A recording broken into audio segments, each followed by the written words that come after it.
In 1928, Alexander Fleming left a petri dish on his lab bench before going on holiday. When he came back, he noticed something strange. A mold had contaminated the dish, and around the mold, the bacteria were dead. That mold was penicillin. The discovery that followed saved more human lives than any other medical intervention in history. Antibiotics made surgery safe. They made chemotherapy possible. They turned infections that had killed millions into conditions you treat with a 10-day course of pills. More than 1.2 million people are now dying every year directly because bacteria have become resistant to antibiotics. That number is larger than HIV/AIDS and malaria combined. By 2050, antibiotic resistance could cause 10 million deaths per year, more than the current global toll of cancer. And here is the part that should genuinely alarm you. The pharmaceutical industry has largely stopped developing new antibiotics, not because the science is impossible, because there is no money in it. The drug that saved civilization is stopping working, and the economic system that funds drug development has decided it is not worth fixing. Chapter 1. How resistance works. When you take an antibiotic, it kills most of the bacteria causing your infection, but not all. A tiny fraction carries a random genetic mutation that makes it slightly harder to kill. Those bacteria survive. They reproduce. Over time, through natural selection, the population shifts toward the resistant variants. This is evolution working exactly as Darwin described. Except it is working against us. The process is dramatically accelerated by misuse. About 30% of antibiotics prescribed in outpatient settings in the US are unnecessary, dispensed for viral infections where they have zero effect. Every unnecessary prescription is another training session for resistant bacteria. Agriculture makes it worse. Roughly 70% of all antibiotics used globally are given to livestock, not to treat disease, but as growth promoters. The resistant bacteria that develop enter the food chain. They enter the water supply. They spread.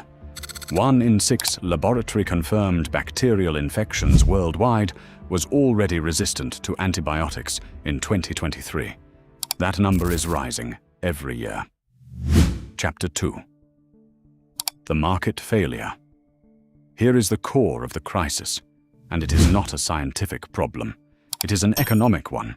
Developing a new antibiotic costs $1 to $1.5 billion and takes 10 to 15 years. That is comparable to any other drug. But the economics that follow are completely broken. When a pharmaceutical company develops a new cancer drug, doctors prescribe it aggressively. Revenue follows. The investment pays off. When a pharmaceutical company develops a new antibiotic, medical guidelines specifically say it should be held in reserve, used only as a last resort, prescribed as infrequently as possible, precisely to slow the development of resistance. A drug that doctors are instructed to avoid using generates almost no revenue. The investment does not pay off. The result is predictable. Most large pharmaceutical companies, Pfizer, AstraZeneca, Roche, have exited antibiotic research entirely.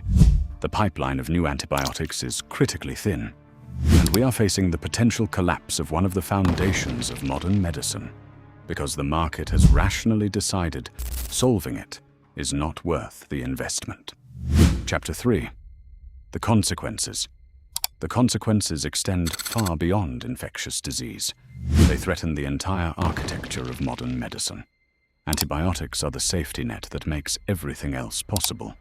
A hip replacement, chemotherapy, a C-section. All of them depend on antibiotics preventing post-operative infections from killing the patient. Without effective antibiotics, elective surgery becomes Russian roulette. Chemotherapy, which destroys the immune system, becomes too dangerous to administer. Common procedures become life-threatening. The economic impact could reach $100 trillion in lost productivity and increased healthcare costs by 2050. That is larger than global GDP. This is not a healthcare crisis. It is a civilizational one. Chapter 4. What is being done and how to invest?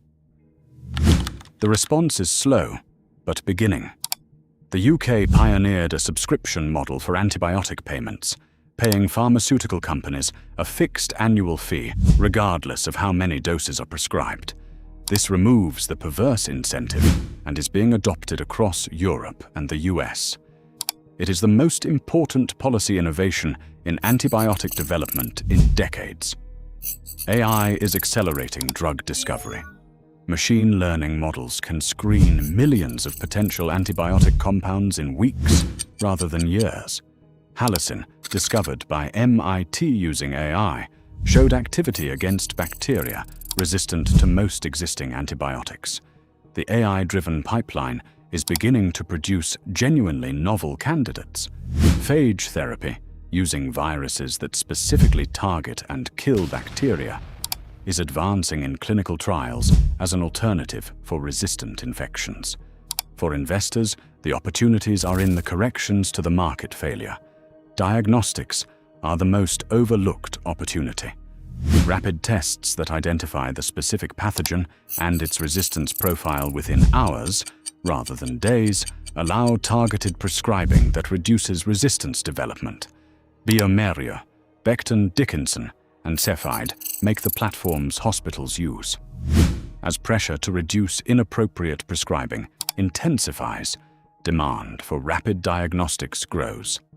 AI drug discovery platforms, Recursion Pharmaceuticals, Exscientia, In Silico Medicine are applying machine learning to antibiotic discovery alongside other therapeutic areas. The company that cracks AI-driven antibiotic development will have a pipeline advantage traditional pharma cannot match. The biotech companies in late-stage antibiotic trials, eligible for subscription payments from governments, represent high-risk but potentially significant opportunities as the payment model scales. In 1928, Alexander Fleming discovered penicillin and changed human history. Today, more than 1.2 million people die every year directly from antibiotic-resistant infections. By 2050, that number could reach 10 million, more than cancer kills today. The bacteria are evolving faster than we are developing drugs to fight them. The economic system that funds drug development has largely decided that fixing this problem is not worth the investment. And the consequences extend far beyond infectious disease into the entire architecture of modern medicine. 1 in 6 bacterial infections worldwide is already resistant to antibiotics. The question is not whether this crisis will get worse. It will. The question is whether governments and the investment community will act before the foundation of modern medicine erodes beyond repair. If you want to understand how healthcare crises create investment opportunities, check out my complete investing masterclass. Link in the description.